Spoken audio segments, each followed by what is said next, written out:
What's up guys, and welcome back to another Pokemon Sun and Moon video, and today again we are going to be talking about Ultra Beasts. It seems that it's a very hot topic right now, and I've got loads of videos to do on them basically, so we're just going to crack on. And today we are talking about the possibility that the Ultra Beasts might turn out to be Pokemon human hybrids. So, why are we talking about this? Why is this a possibility? Well, first up, we know they are not Pokemon, okay? Ultra Beasts are not Pokemon. From what we know so far, they haven't been revealed as Pokemon. They've been revealed as a separate entity called Ultra Beasts. We've not got typing for them. We've not got height or weight for them or anything like that. It's not a usual reveal of a Pokemon, for example. So we're assuming for the moment that they're not Pokemon, that they are a separate entity that is either from a different universe or has been created and is threatening Pokemon and Alola, of course. So this is why we're talking about the possibility of them being something other than, just pure Pokemon. So a Pokemon-human hybrid would possibly be another step. We have humans in this world, we have Pokemon in this world, and now we have Ultra Beasts. So possibly that's the combination of the two. Another reason why I bring this up is there is a clear link between Ultra Beasts and the Aether Foundation. Yes, they are researching them, but they could also be the ones who created them in the first place, and maybe they broke free, hence why they're trying to research them and get them back, basically. If, of course, Aether Foundation turn out to be the real villains of the games. So, let's break this down. What is a hybrid? Well, I'm sure you can figure out what a hybrid is pretty simply. It's a mixing of two animals or plants or species or breeds or whatever you want to sort of refer to it as to make a new creation, basically. So, for example, the Zonkey. It's a combination of a zebra and a donkey. Now, usually this is done by intercourse, of course, and you get a baby, but it can be done other ways, I suppose. Usually it's done through crossbreeding, though, so it's not like you create and you take the DNA from one and sort of splice it together. Although in the future, I would expect that to be a possibility, and that's how it might be done in the games if we get that far. So, we have the Zonkey, which is zebra and donkey, as well as things like a liger, which is a tiger and a lion. I'm sure you guys can think of many others off the top of your head. There's also another one I want to hone in on, and this is the Africanized Honeybee, or more commonly known as the killer bee. Why is it called the killer bee? Well, the Africanized honeybee is a combination or a hybrid of the African honeybee and the European honeybee. So obviously Africanized because the African honeybee was introduced to the European one, and you guys get the idea of that there.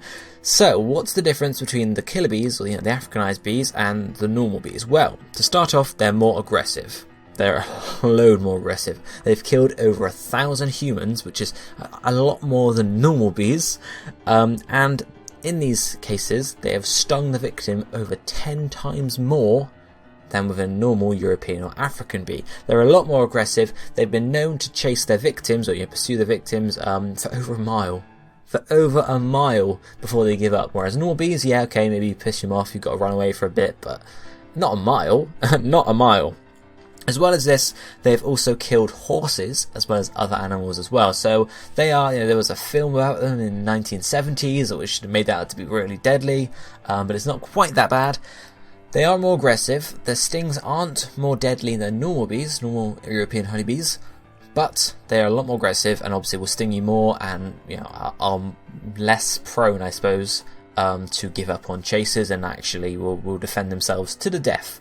So why am I talking about the killer bees? Well, they pose a threat, not just to humans obviously for being more aggressive, but I suppose in a way the European honeybee and the African honeybee themselves. Why they don't attack each other? They do sometimes take over colonies, though. They can infiltrate the colony, usurp the queen, and then you create a new colony, which is of the African honeybee, or the Africanized honeybee, I should say. But as well as this, they also produce a load more honey than usual honeybees. Okay, so they can produce up to 100 kilograms of honey in a year, whereas normal bees can only produce a fraction of that.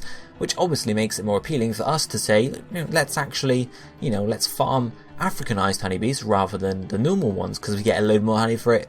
It's more productive. Of course, it might be more dangerous because they are killer bees, but it's a lot more productive. Hence, we might move towards, in the future, only farming those bees, and of course, the European and the rest of the sort of species of bees are just left out on the dryer, and they only exist in the wild and possibly become extinct in the future. So it's not just a case of they are predators of these original bees, but the fact that they are superior could be pushing out the originals, I suppose you could say. So how does this link in? Why am I talking about the killer bees so much? Well, I'm going to refer back to it later on, but why would, okay, what makes an Ultra Beast the combination of human and Pokemon? Well, It's the fact that if they were human Pokemon hybrids, they would exhibit qualities possibly of both humans and Pokemons.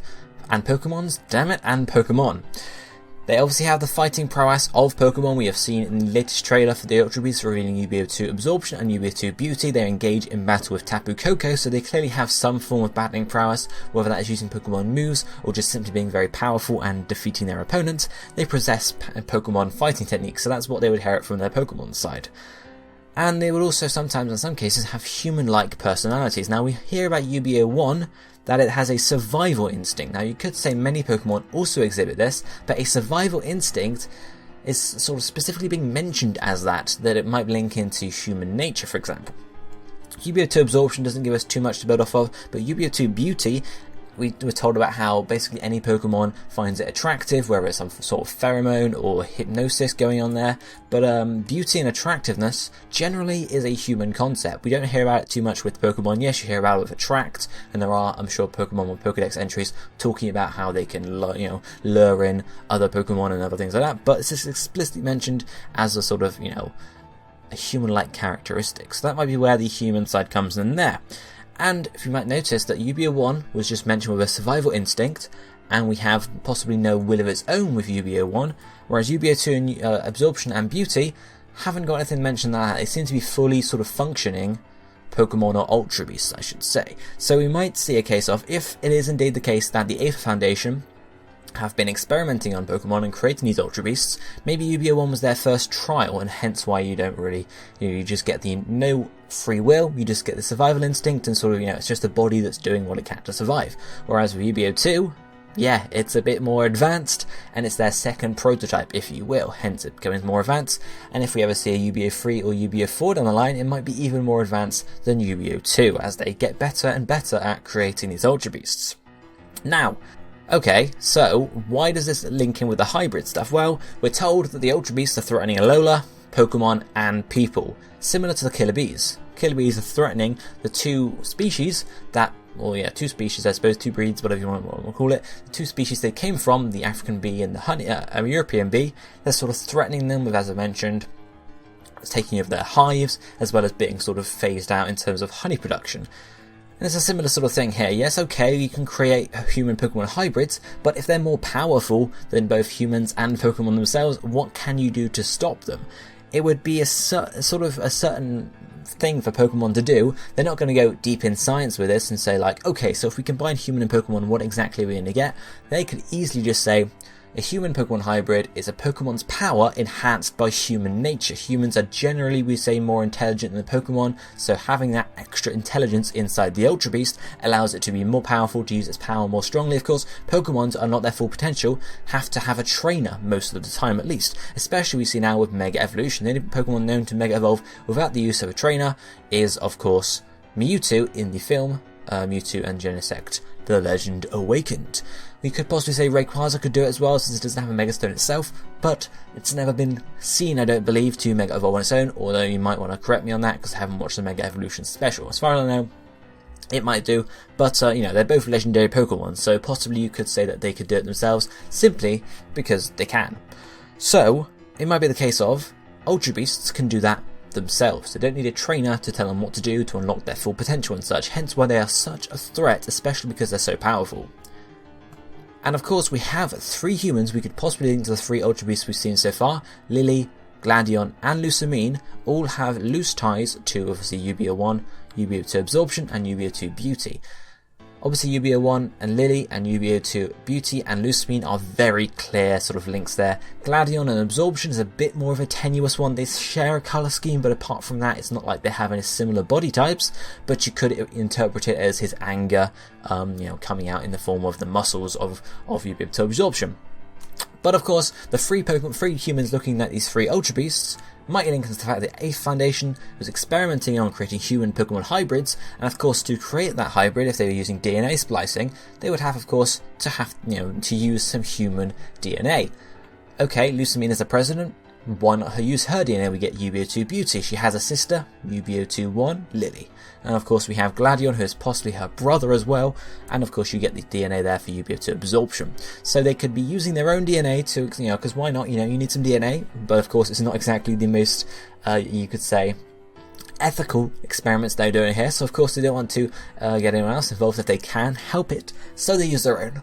Or at least Lucamine uses their own, because of course Lucamine might be the one masterminding all of this and taking Lily's and Gladion's DNA without actually knowing it.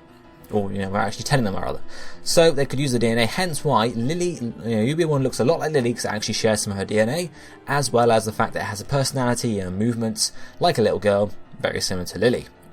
Gladion, we're told that it's strong and UB2 absorption is strong and muscly. As I mentioned, it could be his anger sort of building up in these muscles of absorption. And Lucamine, again, beauty, she's attractive, yes, okay, you could link it in that way. And of course, that all, apart from, of course, UB2 absorption, the body shape again is similar. So you could say that. But what really clinches this as a big possibility in my mind is if we look at the French name for Ultra Beasts. In French, Ultra Beasts are known as Ultra Chimeras. What does Ultra Chimeras translate to in English? Ultra Chimeras. We talked about chimeras when we talked about type null. What is a chimera? It's a hybrid creature. Need I say any more?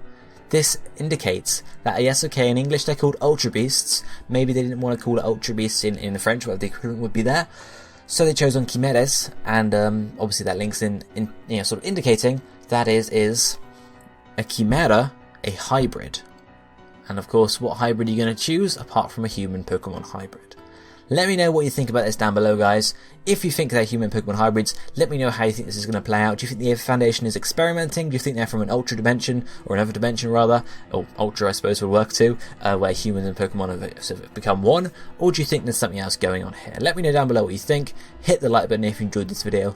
But for now, I'll be seeing you next time. Thank you for watching.